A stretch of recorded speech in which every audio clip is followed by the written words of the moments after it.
There were many, and by the way, perspectives of those glorious years are now running, including on YouTube, with little clips of things from 1982, for example. Oh, they're still there. They didn't put them off the air. They're on YouTube. They're not on the cable. Okay, some people have run little retrospectives of little clips of what was on the air in May of 1982. Really, Ugly George? Yes. Okay. Wow. But that was the L word, as Paula Gloria would say, local. Okay? Yeah, that was local. But I like the L word. Okay, well, we have just passed Ugly George on Yahoo, almost 47 million links today. 47 million. So now it's not local, it's literally around the world, everywhere except Antarctica. Okay, Steve? What about, do you think, I mean, you're just like the perfect guy for this discussion. Is his work demeaning to women? Well, that's another story. I think that most sexuality is demeaning to women. In the sense that how we use our sexual energy. So because we have a drive and you have a need, and we're visual, so any kind of all we want to see is naked women. Okay. That's what drives men's erections. It's very visual, where women have a more perspective.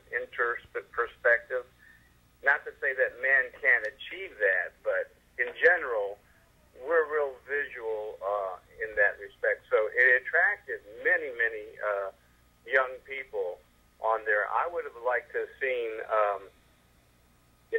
more interactive sex where it could bring it to a higher spiritual level and show people, what sexuality really can get it to. But it was a beginning point, It was a place that at least people got to see that being sexual and being naked wasn't a bad thing. It was, in fact, everybody was, at that time, was doing it. We had...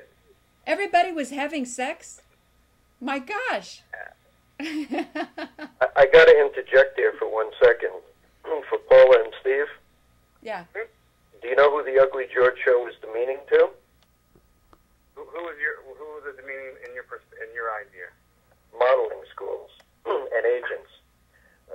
It was demeaning to people who took money off gullible girls, and these were the people who said, "We're going to make you into a big model, a big actress, a big star. Just give us your money." That's who it was demeaning to. Because if these women, or girls, or goyles, could become famous on the Ugly George show without spending any money, where did that leave the people who were trying to get money and sex from these girls? And there were many of them. You may or may not know this, apparently you don't. The Barbizon School of Modeling was sued for fraud by the Attorney General of New York State. Remember the famous Barbizon School of Modeling? Sure. And remember, well, you don't remember the outcome. You know what the court forced them to say in their commercials? Be a model or just look like one. Because what they were doing was taking money from gullible young women who said, "I want to be a model, take my money, please." And most of them, or none of them, ever became any models. So the Attorney General successfully sued them for fraud.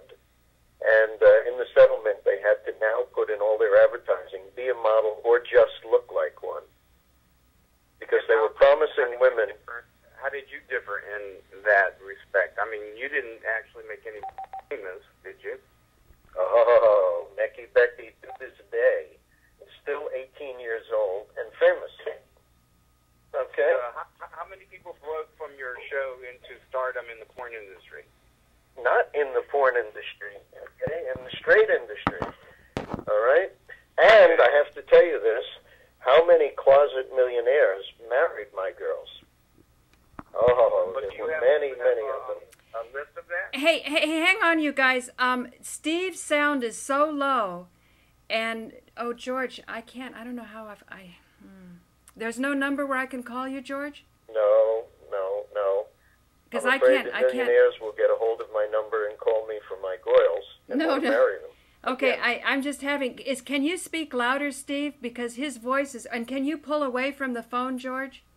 Yes. Because it's driving me crazy to modulate these mics. I want to get a document here that's good. Okay. Okay. So what Steve was saying is that he's questioning whether people being discovered on the Ugly George show was a more efficient way for society to discover the beautiful women that then would be in our public awareness and inspire us, right? I mean, ultimately, beauty is to inspire. Howard Stern broke a lot of models, you know, and he was like an R-rated version of what you used to do in some respect, you know, that you were like the shock jock of, let me bring you in the alley and let you see what what you're all about here, you know. I'm sure many times you got slapped, but in a few cases you actually you scored, huh? Well, more important, many of my goyles went on to marry closet millionaires who would somehow contrive to find them after seeing them nude on my show and whisk them away into wealthy mansions after seeing their bodies nude on my show. This happened How did you follow up and find that out, Ugly? Oh, they would run into me on the street, and they would say, you know, I just married a millionaire, but the chauffeur is waiting down the street to take me shopping at Van Cleef and Arpels. Thanks, George, but I can't tell you where I'm living now or where the mansion is, but you're the guy who got the millionaire to marry me. Thanks, see you around. Say, listen, Steve, I know that sounds unbelievable, but I can really see how that could be the case.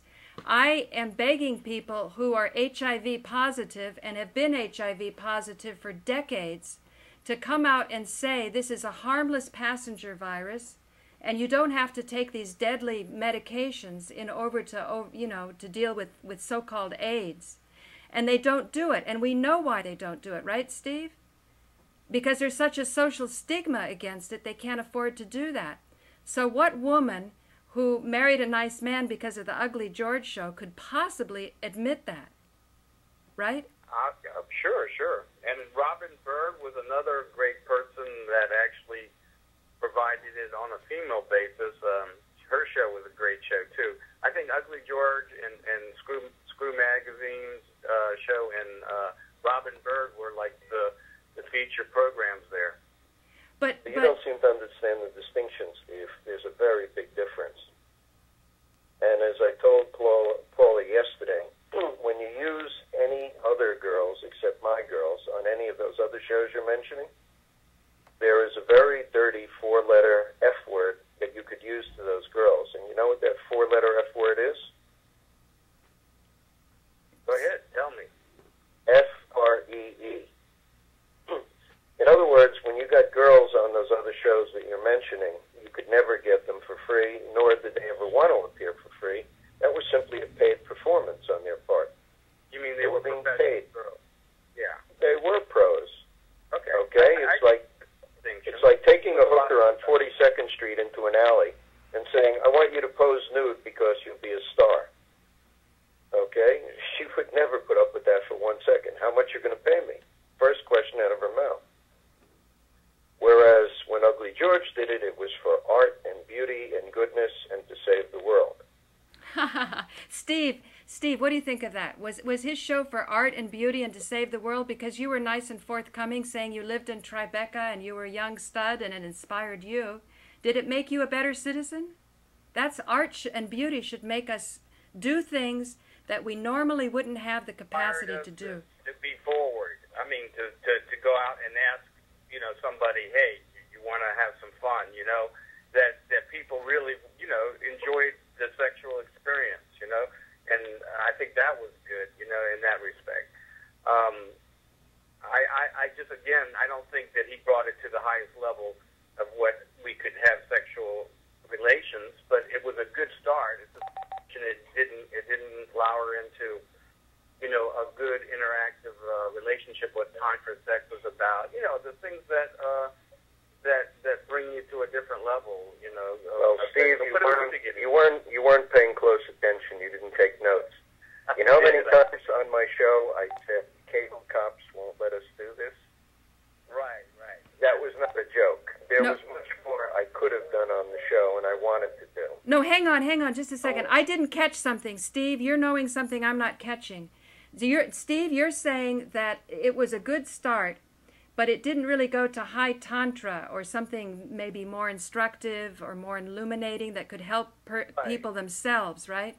Now, do you think if you had a camera you could have done better? Do you think you could have been such a teacher?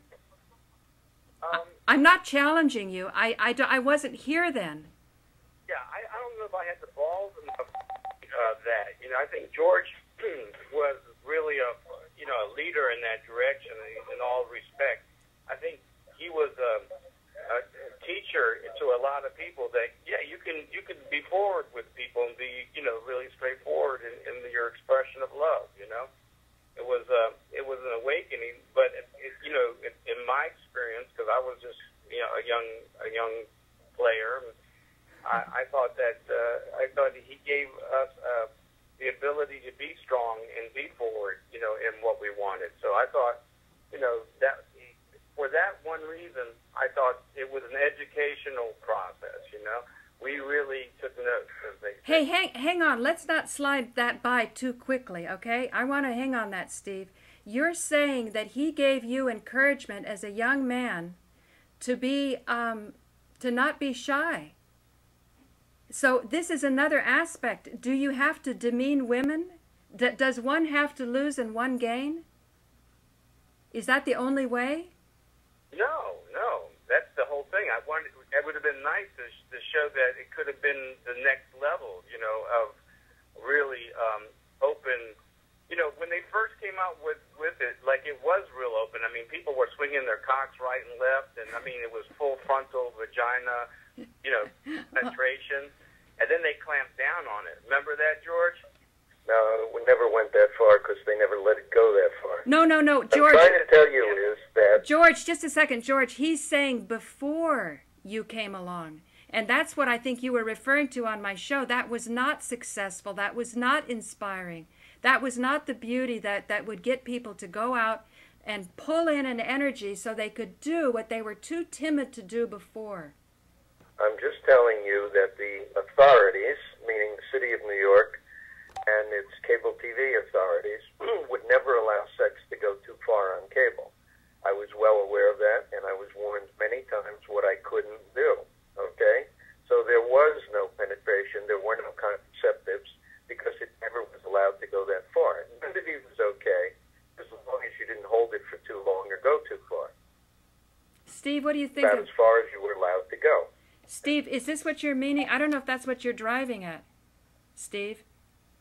Well, that's not what I'm even talking about. What I'm talking about is that the sexual evolution could have been a lot stronger if it was allowed to go further.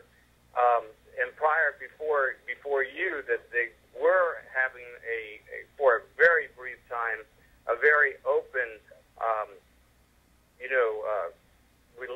showing of sexual relationships, but that's why they came down and clamped down on everybody. They because it was so open, they didn't have the rules and regulations to begin with. So as they did that, now they've gotten so bad in regulations, you can't show anything. So where are all those shows now? Well, what Steve is talking about is there were many liberal hypocrites in New York, and they would stand up and watch these shows, which sometimes went a little too far, and then they would immediately call their city councilman or their priest or their rabbi and complain and say, this should be clamped down, this shouldn't be on. But meanwhile, they watched it. Hang on just a second. Rabbit Hole Central? Oh, is the rabbit down the rabbit hole? Oh, Alan, you're there. Are you at home? Yeah. Are you watching the show? No. Okay, because if you want, I can get you involved by calling you back. We're talking about sex. Actually, I would really like you because you brought the Tantra to New York. Okay. I'll call you back, okay? Okay. Hey, guys. Yeah. I'm going to try to get Alan on now, and he would be very relevant, okay? George? Give him the number so he can get on. No, I've got another way to do it. Hang on. Marcus, are you still there? I don't know if Marcus is still there. George, are you there? George?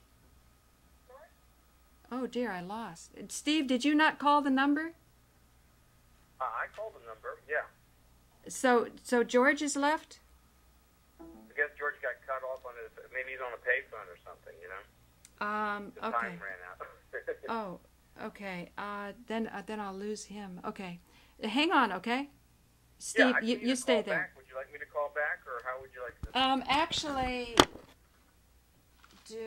man, what's your number? I can't give this one because, Okay. So what would... Okay. Well, hang on and see if I can do it with you there. Hang on.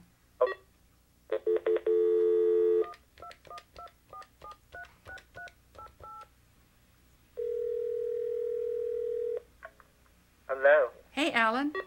Steve, Alan? Who are we talking to?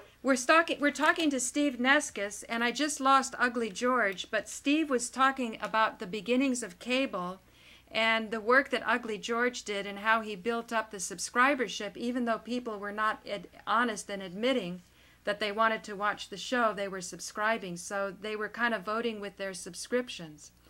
And Steve said that he felt that it inspired him as a young man to be more courageous and bold with women, but he also felt it was demeaning to women and never got to express itself in the higher tantric arts.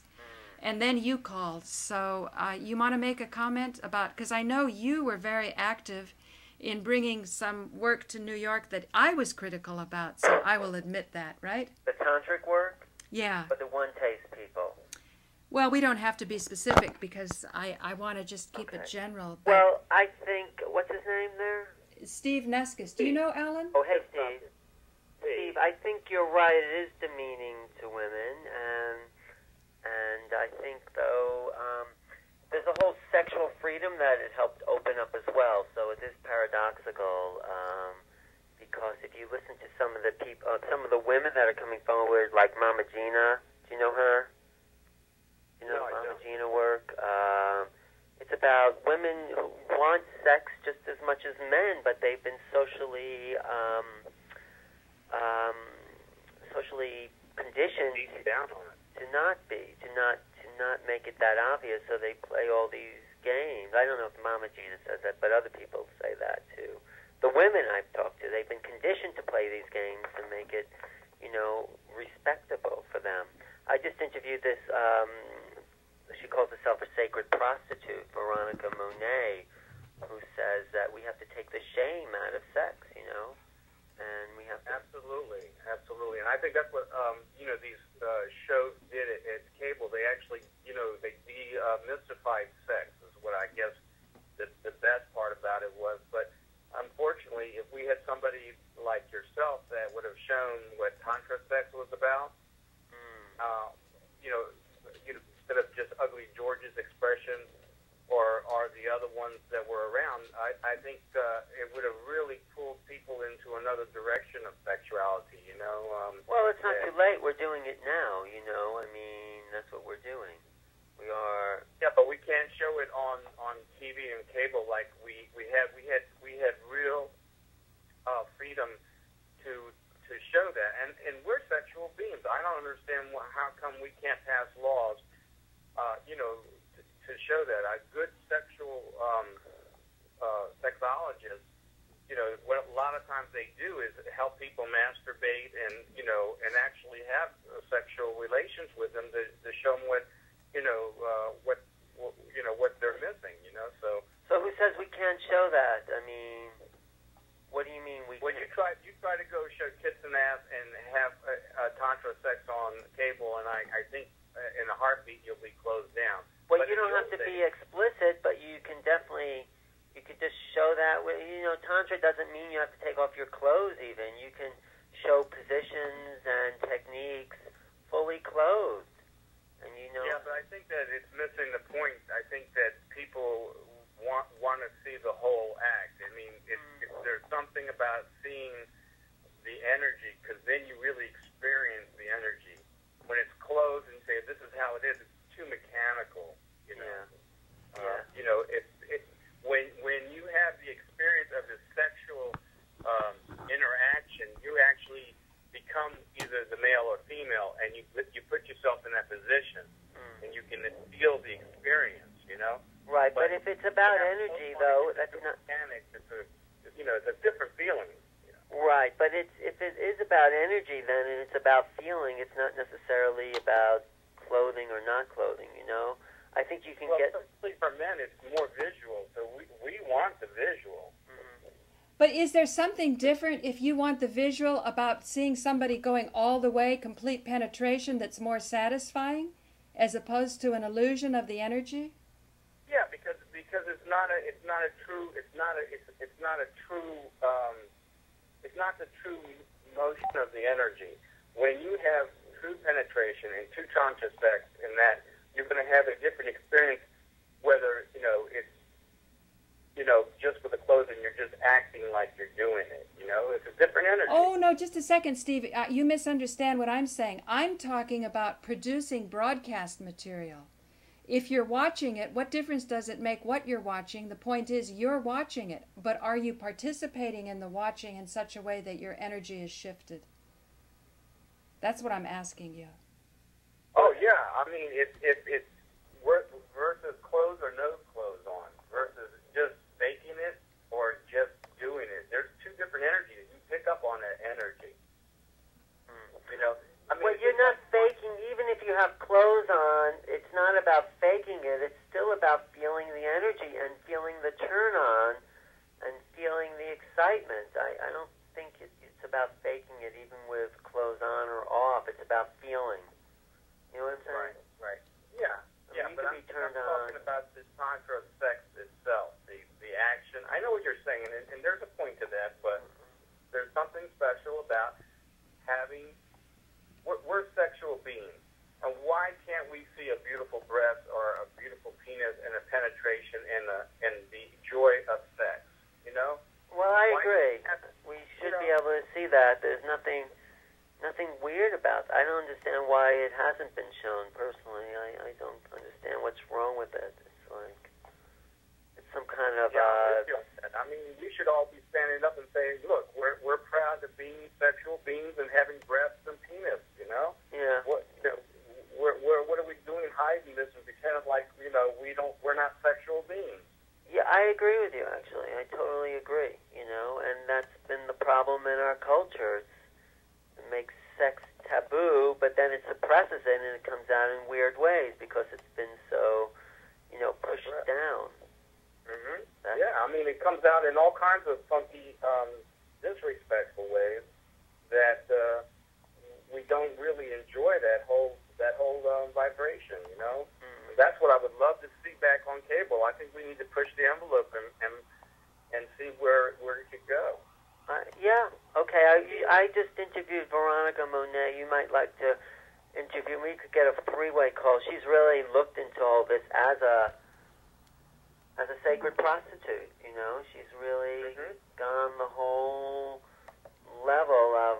Well, she went from being a bad girl to just, opening up to what sexuality really is. Right, and giving people what it means, not just taking it from the person. Right, and having people enjoy their bodies again, which is what it's all about.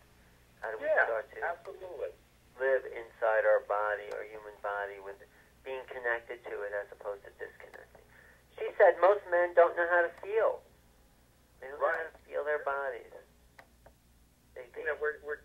We're so into the act that it's only, for most people, from 15 to 20 minutes if they're lucky.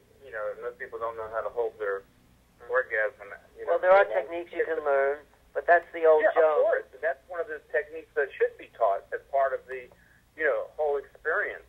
Exactly. It's just that I just, wonder why it fell out of grace and nobody. Because the church started to control people that way. It was a form of control over people's lives.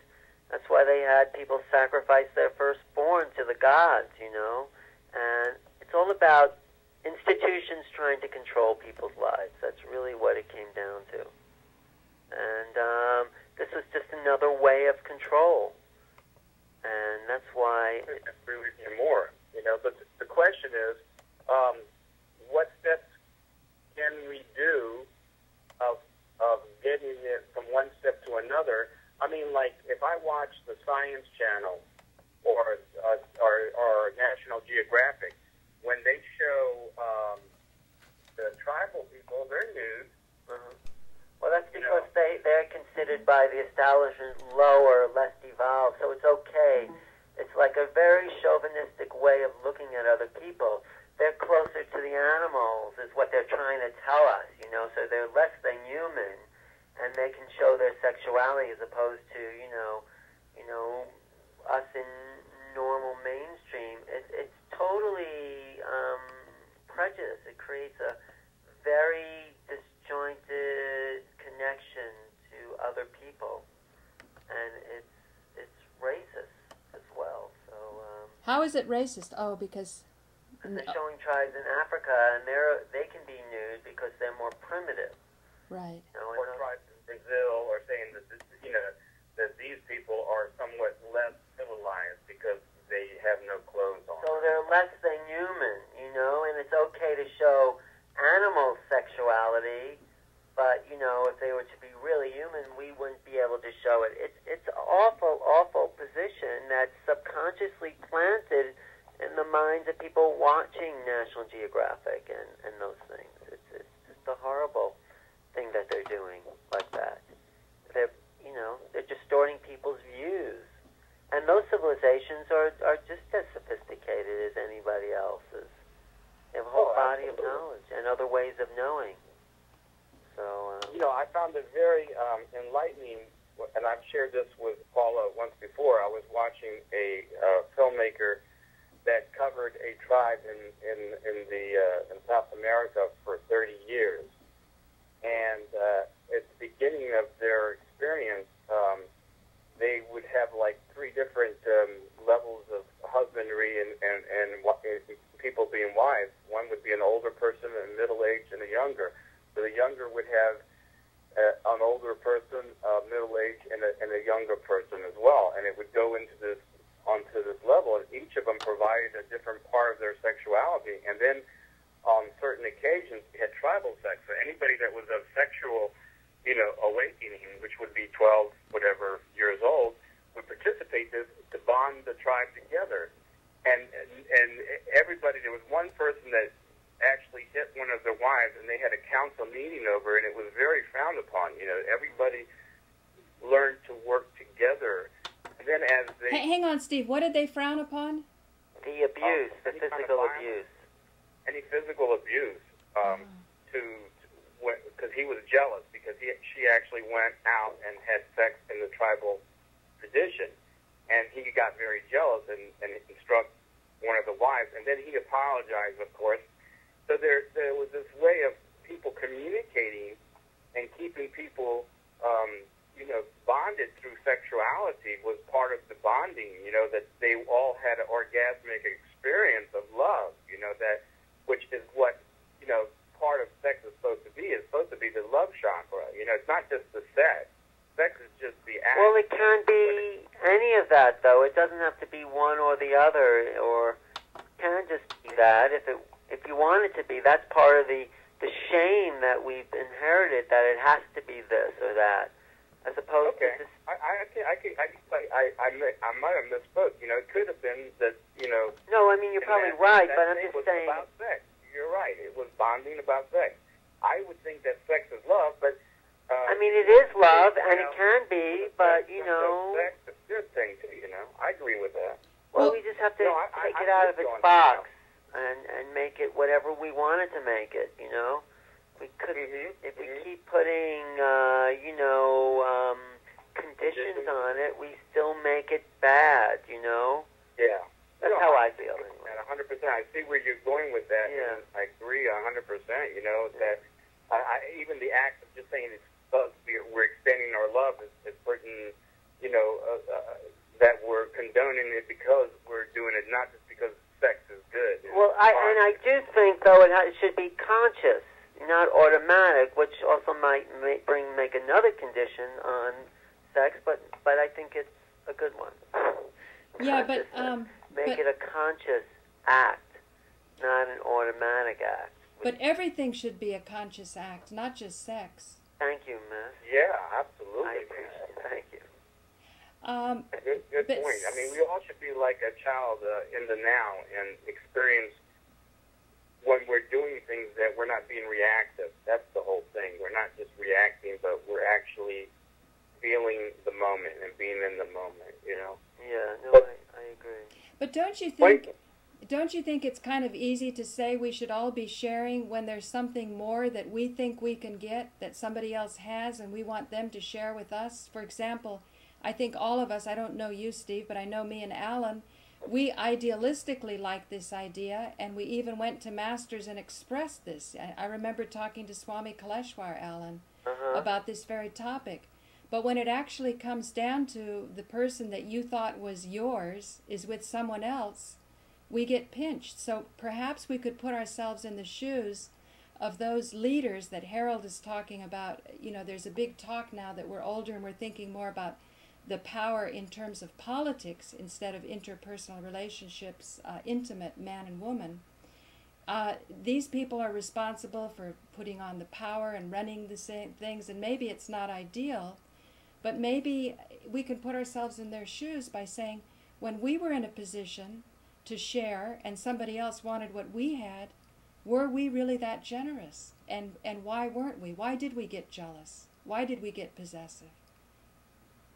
Yeah, that's a good question. I mean, and I think most of us with possessions, and this is what happened to the tribe. When they started getting possessions, they started saying, no, well, this is my wife. And they actually went into that level, and they were looking back at the past tapings of when they were young tribal people before possessions became so important in their tribal tradition, when they were influenced by the modern formula, and they said we missed those old days of free existence, not to be so bound by possessions. I think possessions put us into that thing. You know, what's mine,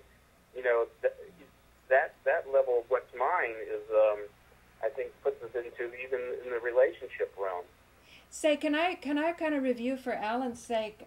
Yesterday, I started off with the directed energy weapons. Alan, Nico Haupt spontaneously gave a little spiel on that, even though he only wants to do comedy and not be so serious. He could see that I was struggling with his pages, so he jumped on, and I went through and showed all of these extraordinarily powerful, big weapons, using lasers and directed energy, melting holes in steel, that have been in use for at least 10 years. And later on, Ugly George called up and said, our society needs to be protected from a woman's bare breasts, but they're not protecting us from these directed energy weapons. Ugly George said that? Yes, because while he was waiting to talk, he was listening to Nico's rap. And it sort of, and he really picked it up quickly, and I'm so regretting that I didn't hit the record button because before you got on, he was very intimately aware of where I lost $100,000 with MMDS licenses, which were wireless cable. So he's pointing out that our society wants to protect us from a woman's bare breasts and this horrible lewd act of sexual expression, which, Steve, you were agreeing, and maybe you too, Alan, was demeaning to women. And yet look at the mess we're in. We have the World Trade Center that came down with directed energy weapons, Maybe. and we don't even know it. We are shamed from even considering it. If we're in the 9/11 Truth movement, they call you a lunatic, and yet you go to the websites and you see the pictures of the weapons. There's conferences on them. There's investments in them. It's the big companies. It's not an inside job. The government did it, because these politicians are puppets. And the show that Ugly George came on with me was at Harold Channer's ACAP meeting. He said that Barack Obama now has a serious allegation of a blowjob and crack cocaine use. And it had about 500,000 hits. That didn't stop George Bush or Bill Clinton, Well, yeah, but the thing is, I could feel in the room, here's Ugly George at it again, because people are attached now to Barack Obama, and they like the high and the buzz that they're getting off him. So the idea of Ugly George coming along and pointing out that here's a guy who said that he gave him a blowjob, and he took cocaine, and Barack Obama gave cocaine to the guy and took crack for himself. They don't want to hear it. I mean, I could even see Harold, because I think Molly was kind of accusing Harold of being a secret control freak, if I don't know how to paraphrase what Molly meant, but that I could see that there's that tendency when we like something, we don't want it to be put up to the test. And yet to me, I put the picture that I have of Krishna taking the gopis' saris, and you know, when they were, this was yesterday's show, Steve, when the gopis were swimming in the river, Krishna came along and hid their saris, so they had to come out, and Krishna was up in the tree throwing down their saris if they convinced him to do it. So the idea is that to go before God, you have to be naked. You have to be transparent. And so Barack Obama now has an opportunity, I think, by letting the people decide, which is what George was talking about, to go transparent and to be purified in a way. Does that make sense to either of you? So what are you saying? What is your question? Do you have a question about that, or? The question was more of, is Ugly George ugly, and is free sex? He was saying it worked because he didn't pay these women. And even though you think binary economics that Harold Channer's talking about and what Ugly George is talking about is completely different, there is some similarity, and Steve was starting to get into it with this area of possessions. When you possess a piece of land or a gold coin or a beautiful wife or a beautiful husband, is possession itself the problem, and can we go into models of sharing by embracing our fear that we're going to lose something? Well, we have to change our whole society then, how the structure of it is, the structure of relationships. That all has to change, right?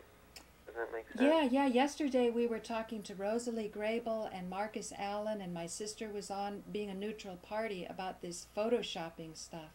Marcus Allen is saying that Rosalie is promoting fraud. Rosalie feels that he's not expressing the work correctly. I mean, basically, Rosalie says that the jumper pictures, the people jumping out of the World Trade Center, are real photographs.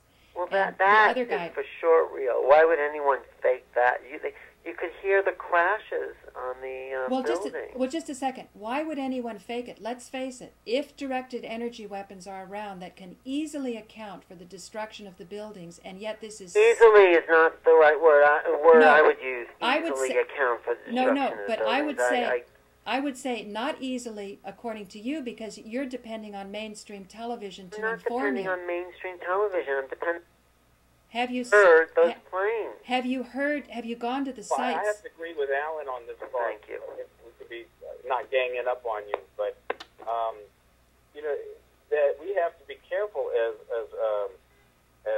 you know, people that are in the media, not just to be one-sided, but to allow all the sides to come out and not you know, think that it's this one way, because I think whoever is doing this misinformation on whatever side is happy that we're fighting in between, you know, how it came down, and not finding out who was the people that were behind the action. You know, that's what I'm saying. So Steve, you didn't hear the show yesterday, and I doubt you've ever looked on the websites to investigate about the directed energy weapons. It would take you 15 minutes.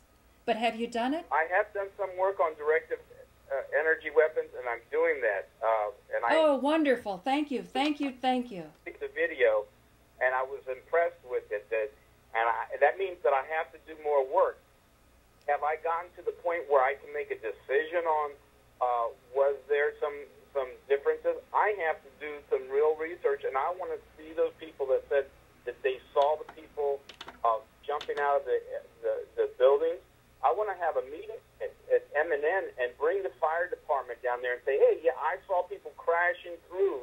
You know, I want real people to get up and make their statements and be accounted for, so people can make objective, objective decisions a little bit with some knowledge, not just, you know, these points of views, and then we have to jump on and say, hey, I agree or not agree. Can't we be honest and say, hey, you know, I'm in a state of confusion here.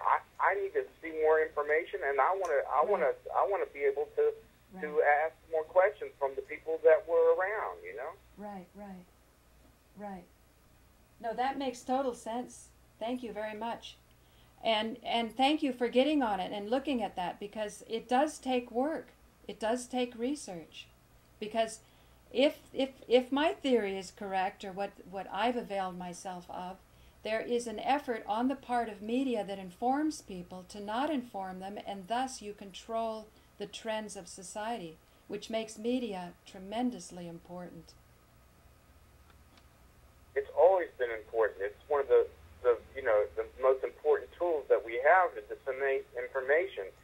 So therefore, we have to be good stewards in providing the total picture, and almost, as a person, I want to show both points of view so people can make a real decision. Even if I agree on one side or the other, I want to say, okay, let's really have a balanced debate and let them bring their points of view together and really bring the sides of each side of the highest good and see what sticks, that's just something that I think it's important to do. And right now I am still,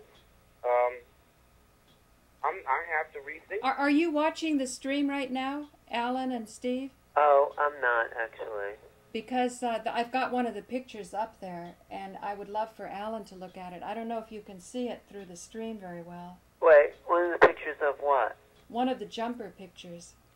Who's saying people weren't jumping out of the building? I don't understand. Truth Sleuth is saying that all the jumper pictures are fake. Well, he's an idiot. Well, but let's not use labels. Oh, sorry. Let's try to... Informed. Because there's many people from many different angles.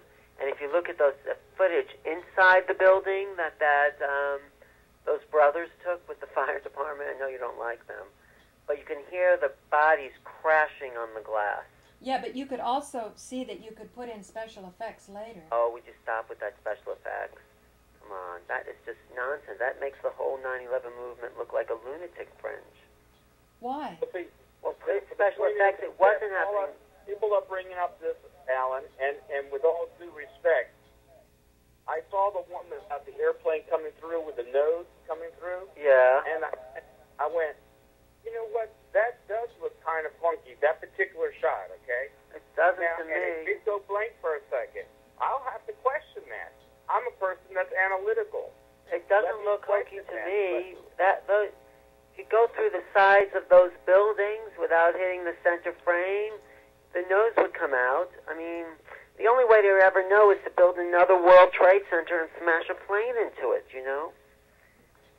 We have to look at all the information and be legitimately to look at it. But I kind of agree with you, Alan, that so far, the planes were hijacked.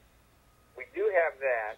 But the one I think other people would... Hey, just a second, Steve. We do not have that. See, I knew somebody would disagree with you. Out of the 19 hijackers, many of them have already been showing up all over the world.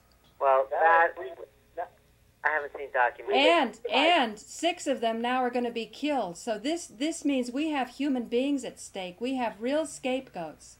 It just the possibility that they may not be the people should be enough to bring us all together, whether we believe in jumpers or fakes or whatever. They're not the people. We should investigate this. Who says that they're not the people? They've shown up. There are people that came up with their passports and said, look, I'm not the one. And even... No. What I'm trying to say is that there was a lot of people accused of being the hijackers that weren't the hijackers. Anyway, I don't know. I don't know about that. Then how about the fact that the flights didn't exist? How about that? I never heard any real proof about that. Are you interested? Will you put some energy into it? Well, show it to me. Show it to me. Instead of just, Right. Well, hearsay. you know what?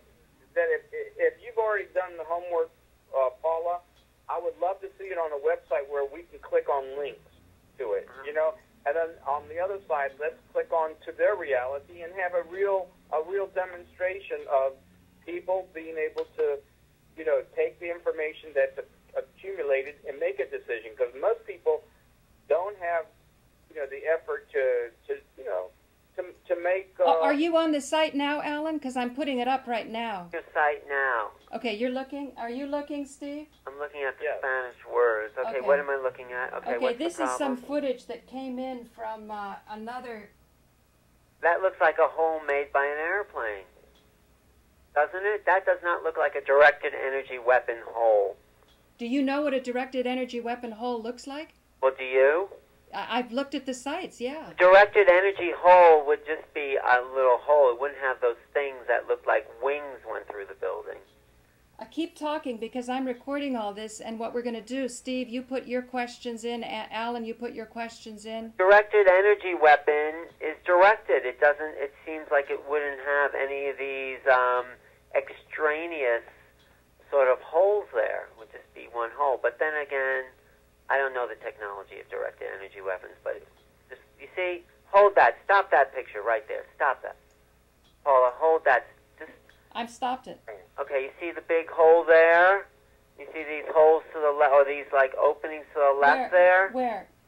See my mouse? It looks like a wing could have went through that space right here, there, right? Is this, Alan, is this the one you mean? Yeah. A wing could have gone through there? Yeah. Okay, so what we do is a wing at, let's say, what is that, a 45-degree angle. Right, so the plane would hit the building at a 45-degree angle. The body of the plane went through the main hole, and the wings went through this other. And the wing crumpled right there. As the wing came in, it actually crumpled and went straight in. That's what you think too, Steve? Well right there. Do you see my mouse? That's what it appears to be. That's what it appears to be to me, too. Okay, hang on, Steve, but do you see my mouse right there? Yeah. I want to make sure. Right there, okay. Right where? I don't see your mouse. Where? Move it around. It's like a little oh, yeah, I see it. Okay, yeah. I want to make sure because I'm making a recording that's going to be clearer than this stream. I mean, to argue your point, I don't know why there's a fire about 4 floors above that, though. But well, if you look where the hole, it goes all the way up into the same level. Yeah, that's true. It could have been ignited something in there. What are you showing us now, Paula? I'm just letting it play so we can see the person waving. Right. Because if the person's waving, don't you think that's a big objection to the official story that it was so hot? No, I don't know who said it was so hot. It only got hot later. Oh, when did it get hot?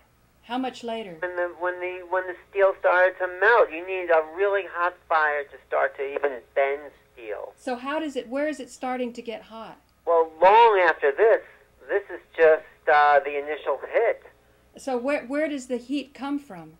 Heat comes from, you ever burn a barbecue, you ever go to a barbecue and you put the lighter fluid on that cooks the coals? It takes a while for those coals to get hot. And then how long does it take for the grill to melt, which is much thinner than these steel beams? How long does that take? Well, it depends what you're cooking with. Don't you think they had grills melt in order to make it? You need some hot temperatures to have a grill melt. Who knows what kind of chemical composition was in that building? Maybe the asbestos itself started to burn. Who knows? I don't know what the chemicals were, but I'm sure there were a whole bunch of combustible chemicals in that building that made steel melt. Alan, I think that the building was it controlled by the people in the building 7, and when they flew it into it, did they have to take the other building down?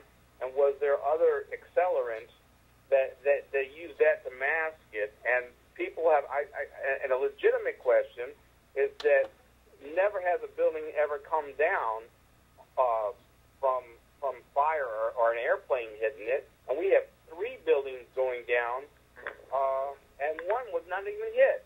Okay. Well, I think there is a lot of suspicious activity around Building 7, absolutely. I'm not saying there isn't some, well, I don't know if there was a conspiracy in the hitting, but after the fact, there was definitely a conspiracy. And Paul, I know you don't like Robert Steele, but when I don't know who that is. About Building He's the 7, CIA guy, Alan, when I went to the hackers conference.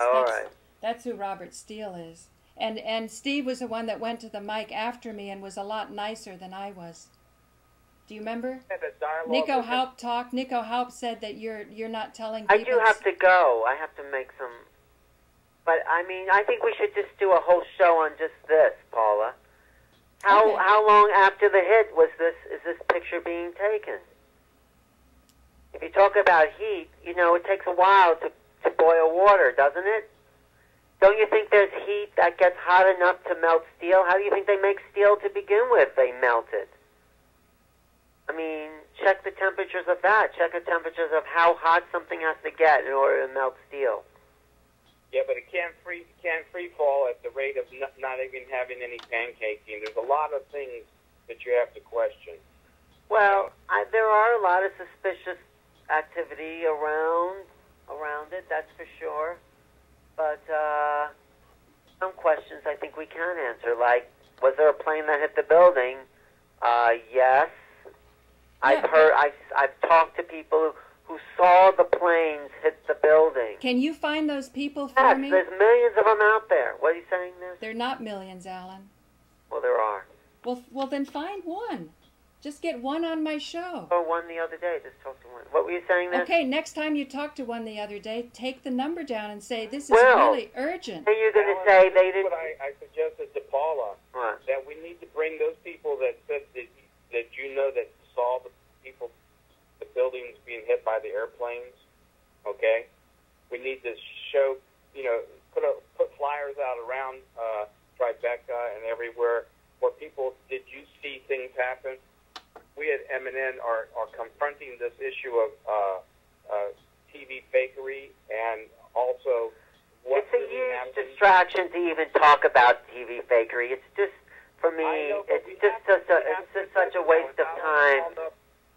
Alan, it's out on the media now. We have to, as good media people, we have to address that issue and allow people to have the discussion. Yeah. And see where the truth lies and where the absurdities are. And if you bring somebody that's seen the airplanes and it's not the same person that supposedly been in 3 different costumes, then we have more evidence to use that maybe TV fakery wasn't really fakery. Well, thank you. At least there's some rational person in this movement. All right, I gotta go. Hang on, Alan. You've been to enough workshops. What? You've been into enough workshops. Yeah. To understand that, to say there's just is, you know what I'm saying? That's a very loaded statement. I've been to enough workshops to say what? To catch yourself that it's about our communication. It's our skills and our getting beyond labels. You should have seen how brilliant Hella was yesterday when she was talking to Web Fairy, who was talking to the guy who was saying that these are faked. All the jumper pictures are faked. And Hella could see that she was in pain on that. And the whole thing was getting beyond labels. Later on, I called Hella on her labels on Ugly George. We all have to constantly throw out rationality. What's rationality? The natives' free sex, some people would consider that totally irrational. All right. That's what I'm saying. I don't have that much time right now to continue this discussion, but I will at another time, okay? Okay. Thanks. Okay. Thanks, everybody. Bye. Yeah. You don't have to finish up the conversation because I'm leaving. Okay. Bye, Alan. Steve? Hello, Steve? Yeah, I'm here. Okay, you're still there. I must say, you're impressing me with how much research you've done since our last conversation, and it really shows. Yeah, it takes time, Paula, for people to digest all this. You're blessed that you are inundated with people coming to you with a lot of this, and it's part of your full-time job is to do the research and present these people. So it's important that you are able to put these links on so people like myself can say, here are all the people on 9/11, and here are all the people that about TV fakery. Click the links, listen to them, and then please have your viewpoint made. Make a comment. We would love your comments. And then have a really eminent show on it. I want to see that. I want to see people bang their heads against each other. That's the Greek in you, right? From the island of Cyprus. Yeah, I know. My sister was explaining that either to Rosalie or to Marcus, saying that if you have this Greek heritage, there can be a real liveliness in your expression that might offend other people, but not to take it in the wrong way, because it's kind of like about connecting, right? Absolutely, absolutely. You know, people, different people have different ways of expressing things. The Greeks are with their hands waving and Yeah, right. the whole bit, you know. Right. And they get excited, you know, and they call each other names. But in the whole thing, that's their way of doing it. I'm learning to utilize a nonviolent communications and give everybody respect. You know, even if it's absurd, let them have their viewpoint. You know, you don't have to agree with it, and you don't have to attack it, other than present the facts. Right. The facts without calling somebody an a-hole, you know, or, you know, and all that kind of nonsense. Just let me hear what you have to say, and then let people make a decision on it, you know. Yeah. And I'm really getting excited about it. I think, again, sexuality, I think we need to get more interactive with that and show that Tantra side of love and show that being naked and hanging out and hugging and just loving each other for being a human being, you know? Yeah, yeah. This is a great, we have a privilege of being on this planet, in this body, with this ability to express ourselves. Right. You know, we're so fortunate at this time, you know, at any point in time, a super volcano can erupt and we could be wiped out, you know? You know, so if we don't take it to the next level and have other, you know, initiate other planets to live on, we may be extinguished for the rest of our lives on this planet as we know it, you know? So it's up to us either to grow up or blow up, you know? That's the way I figure it out. You know, we need to come to some realizations, some real awakening moments that we have a right to the world's assets, just like the Indians said, that we didn't create it, and it should all be shared, and everybody should have the right and respect to learn and to grow from their own experiences and mistakes, you know? Well, you know, I want to thank you for calling in today, because, you know, what I gained from it is putting myself in the shoes of the people who have the enormous assets today, and remembering what it was like when I was with Alan at those clothing optional seminars, and to remember that I was jealous. Idealistically, I didn't want to be. Rationally, I didn't want to be, but I was. And I know he was with me too. So I really think that this change comes from within us. And if we can see these patterns in ourselves, then we can have the first step of forgiveness for something like what I'm showing here, you know, the towers. Because I don't see an airplane there. I don't think that what Alan was saying, it sounded more like he doesn't want to go in that direction of the enormous change that you're going to have to make when you go against what maybe secretly people don't believe in, but they're afraid to come out and talk about. That's what I think it's more about. And I always think, my hope, Steve, and that's why another thing that excites me about your call is you said that as a young man living in Tribeca, the Ugly George show sort of gave you a model that maybe you too could score. Am I not right in saying that? Well, yeah, the sexual revolution was in, and it was a good thing. And check it out, experience, you know. Yeah, if this guy can do it and he calls himself ugly, right? You know, what's he got that you don't have? Just chutzpah. Right. And so he shows a direction. And I remember Nico Haupt talking to Harold Channer once, trying to explain why he wasn't into PBS dribble. He said, look I'm a party guy. You go to the party and either you take the girl home or you don't. So that's how I'm feeling about a lot of this 9/11 stuff, is we don't want to do endless research. We also want to be efficient with our time and resolve it so that we can take the steps we need to, which I feel ultimately is about compassion, because somebody did it. Somebody did it. Right. There is definitely are a multitude of people, and people allowing it to happen. It's like Robert said, that the Kennedy assassination was well understood and known through certain channels that was going to happen, and they let it happen. Yeah. Yeah, so what I'm saying is, for the sake of those 6 guys that are now going to be killed, this is the price we pay for being asleep, or sort of investing in not being courageous enough and to follow our deepest knowledge and to help each other. And I thank you for that too, because I felt that you could sort of sense when Alan was kind of panicking, and then you brought to bear some of the research that you did, so it didn't have to come through me, because I think I'm regarded as a threat in this case. And I think all of us truth people should remember this, whether it's Web Fairy or Truth Sleuth, that, you know, we can be regarded as threats no matter what our position is. And we should be so... You know, and you got to be gentle in the sense you have to present the information and let people digest it, because it takes time.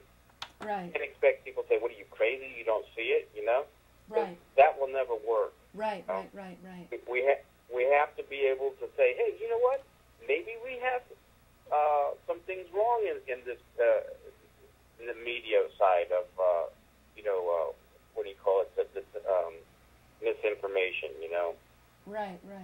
What's the technical words you use? Media. Oh, the media fakery. But again, what I'm thinking, going back to Ugly George, is just to give a model of you too can have the sex you've always dreamed about. And I think Alan was saying, by making it more formalized, you know, that women wanted it just as much as men, to come out and acknowledge that. I think these are all things that we should support ourselves in a community about, an investigation. Yeah, absolutely. I think that, you know, and I think it's irresponsible that we didn't have a good sexual testing to say, hey, you know, we're free and clear of whatever disease, and then we can have, you know, this integrated sexual experience. We just went and we locked everything down, you know. We have to, you know, we have to be able to have a sexual awakening, and one of the problems is that we're so beaten in fear that we don't want to say what we truly want to experience, and one of those things is sex, you know. Right. Well, we're running out of tape, so I want to thank you for calling up, and you know, just let's continue to work together, and I'll post this on YouTube, and I'm very curious about the responses. So good. You have a good one, Paula. Okay, thanks, Steve. Bye. Okay, bye. And thank you out there in Streamland. This has been always surprising. I always think I'm going to do one thing, and it turns out to be quite another.